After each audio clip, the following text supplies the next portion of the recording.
एक कहानी शेयर करती हूँ। एक महिला थी, उसके बेटे का एक्सीडेंट हो गया और वो इतनी बुरी तरह से हुआ कि उसको 2 महीने तक हॉस्पिटल में ही रहना पड़ा।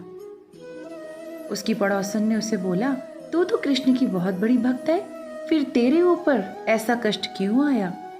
उसने मुस्कुराकर कहा, इसमें भी कृष्ण की कोई लीला होगी। 2 महीने बाद उसके बेटे का फिर से एक्सीडेंट हो गया और फिर से उसे बहुत लंबे समय तक हॉस्पिटल में रहना पड़ा।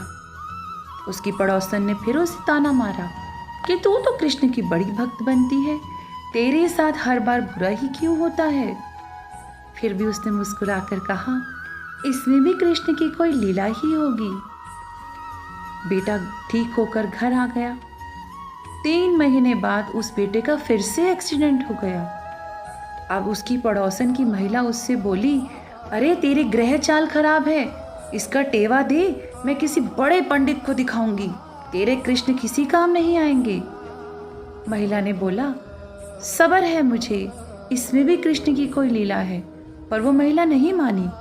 उसने उसकी जन्म पत्री ली और एक महापंडित को दिखाने पहुंच गई। जैसे ही जन्म पत्री उसने उस महापंडित के सामने रखी, उन्होंने उस महिला की तरफ देखा और बोले, माते तू मेरी परीक्षा लेने आई है क्या? महिला बोली, नहीं नहीं महाराज, मैं ऐसा नहीं कर सकती, ये तो हमारी पड़ोसन है, बहुत दुख में है, उसके बेटे पर बहुत बड़े संकट आ रहे हैं। महाराज ने कहा, अरे माते, ये तो किसी मृत की जन्म पत्री है। ये सुनकर महिला दंग रह गई। उसने बोला, नहीं नहीं महाराज, ये मृत नहीं है, बस इसके 2-3 बार एक्सीडेंट हो चुके हैं। तो महाराज ने बोला, अरे ये बालक तो बहुत पहले ही मर जाता, ये तो कोई चमत्कार ही है जिसने इसकी जिंदगी को बांधा हुआ है। वो महिला ये सुन के दंग रह गई। वो भागी भागी उस कृष्ण भक्त के चरणों में गिर गई और बोली कि हाँ, ये जो कष्ट तुझे हो रहे थे, ये कष्ट नहीं थे, तेरी भक्ति, तेरे विश्वास ने तो तेरे बेटे की जीवन डोर को बांधा हुआ है। कृष्ण पर विश्वास रखो। जो संकट आते हैं, जो ये लोग तुम्हें ताने मारते हैं कि तुम्हारा बुरा हो रहा है, पर ये तुम्हारा बुरा नहीं हो रहा। ये भगवान श्री कृष्ण हमें बहुत बड़े बड़े संकट से बचाने के लिए ही उसे छोटे छोटे टुकड़ों में काट देते हैं।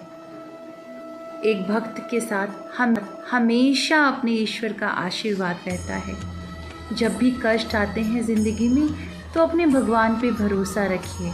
Whatever happens, happens for the good। जो भी संसार में होता है वो अच्छे के लिए ही होता है। कुछ बहुत बड़ा विनाश होता है तो उसके पीछे बहुत बड़े सृजन की प्रेरणा होती है। राधे राधे।